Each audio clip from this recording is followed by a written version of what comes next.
హైదరాబాద్ లోని పలు ప్రాంతాల్లో నిన్న సాయంత్రం భారీ వర్షం కురిసింది. దీనివల్ల జలమయమైన రోడ్లు వాహనదారులకు ఇబ్బందులు కలిగిస్తున్నాయి. ఈ వర్షాల వల్ల నగరంలోని చాలా రోడ్లు నీట మునగడంతో వాహనాలు వేగంగా నడపడం కష్టమైంది. వర్షం మరింత తీవ్రత చూపించే అవకాశం ఉంది.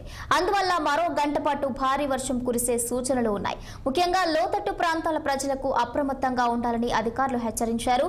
ప్రజలు సురక్షితంగా ఉండేందుకు కాస్త జాగ్రత్తలు తీసుకోవాలని సూచిస్తున్నారు. ఇక తెలంగాణలో రాబోయే 2 రోజుల్లో తేలికపాటి నుంచి మోస్తరు వర్షం కురిసే అవకాశం ఉంది.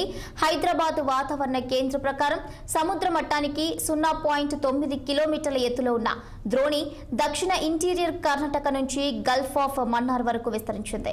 ఈ పరిణామం కొమరూన్ ప్రాంతం నుంచి ఇంటీరియర్ తమిళనాడు మీదుగా రాయలసీమ వరకు ప్రభావితం చేస్తుంది. ఈ వాతావరణ మార్పులతో పాటు ఉరుములు మెరుపులు కూడా ఉండవచ్చు. వాటితో పాటుగా గంటకు 30 నుంచి 40 కిలోమీటర్ల వేగంతో గాలులు వీస్తాయని చెబుతున్నారు. ఇక ఈ పరిస్థితుల నేపథ్యంలో సంబంధిత జిల్లాలకు ఎల్లో అలర్ట్ జారీ చేశారు. అందువల్ల ప్రజలు జాగ్రత్తగా ఉండాలని సూచించారు.